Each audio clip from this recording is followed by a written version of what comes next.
Aujourd'hui, tout le monde a les téléphones. Il n'y avait pas de smartphone en Irak.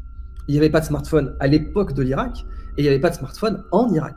Donc, il n'y avait pas à chaque déplacement un type avec un téléphone qui pouvait filmer. Et ça, c'est évidemment, voilà, il y a quand même 17 ans d'écart, pardon, 19 ans d'écart. Et oui, 19 ans, putain, le temps passe vite, entre la guerre en Irak et maintenant.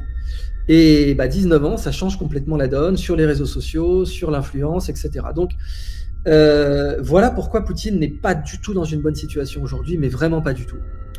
Parce que, et je dois dire que je comprends toujours pas, alors j'ai des raisons de comprendre et on va en parler ensemble, mais je ne comprends pas pourquoi Poutine n'a pas juste annexé le Donbass. Alors pas forcément annexé, alors posons la question comme ça. Pourquoi il n'a pas annexé le Donbass? Parce que avoir une frontière avec l'OTAN, ce n'est pas dans l'intérêt de la Fédération de Russie. Très bien. S'il avait annexé, l'Ukraine serait rentrée dans l'OTAN peu de temps après, et il se serait retrouvé avec une frontière instable, et avec l'OTAN en plus de ça. Alors, il aurait pu en faire des républiques indépendantes, ce qu'on appelle des bantoustans, mais bon, ça aurait coûté très cher, et je ne sais pas si ça aurait été fonctionnel, puisque le Donbass n'a pas la profondeur géopolitique pour être un État tampon, en fait, tout simplement. Ce que veut Poutine, ce que veut la Russie, en fait, ce sont des États tampons, et le Donbass, c'est pas un État tampon, ça se traverse en une demi-heure.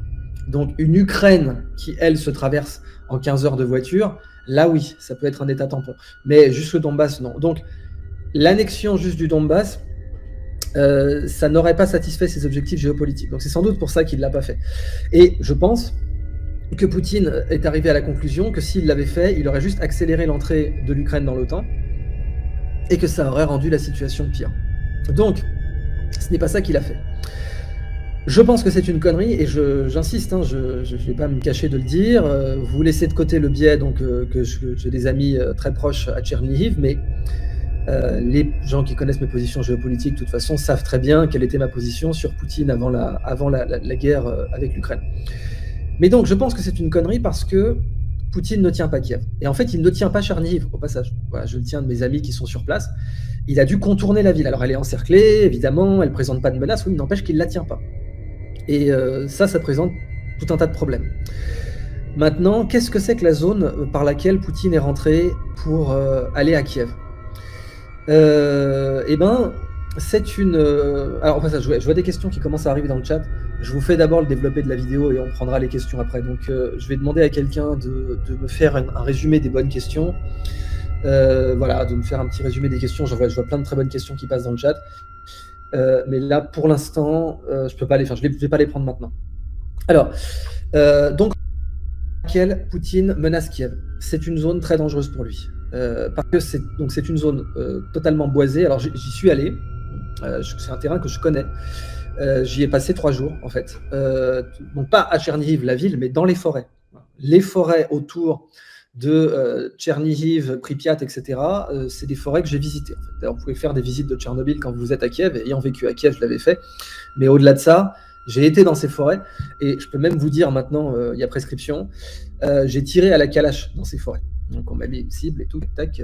Et puis j'ai tiré à la calache dans ces forêts. Et évidemment, ce qui, comme toute forêt, le principe d'une forêt, c'est que ça favorise l'infanterie. Pas besoin d'avoir fait l'école de guerre pour le savoir. Le principe fondamental d'une forêt, c'est que ça favorise pas du tout les unités motorisées.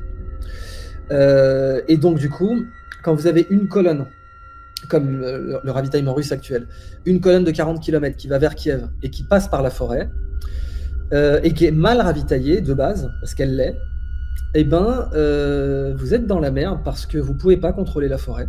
C'est pas moi qui le dis, sur les Américains au Vietnam, leur seule solution pour contrôler la forêt, c'était on va mettre de l'agent orange. Donc Monsanto, oui déjà à l'époque, Monsanto développe un produit qui fait tomber les feuilles des arbres et qui accessoirement évidemment est un tératogène, c'est-à-dire que ça fait des bébés déformés, c'était une horreur.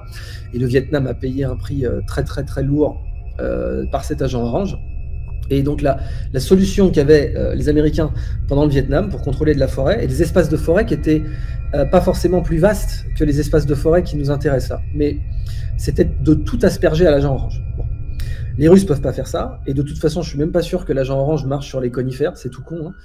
Hein. Et puis dans tous les cas, ça change rien, puisque enfin, défolier les pins, défolier la taïga, ça changera rien. Donc vous êtes sur une zone qui favorise complètement l'infanterie, et qui défavorise complètement les unités mécaniques. Bon. Et l'infanterie qui est dans la forêt, elle sent contre fou que vous ayez la supériorité aérienne ou pas. Sauf si vous voulez faire comme les Américains et utiliser du napalm. Et si les Russes utilisent du napalm, vous imaginez bien que là, pareil, toutes les caméras sont braquées, la situation politique va être encore pire.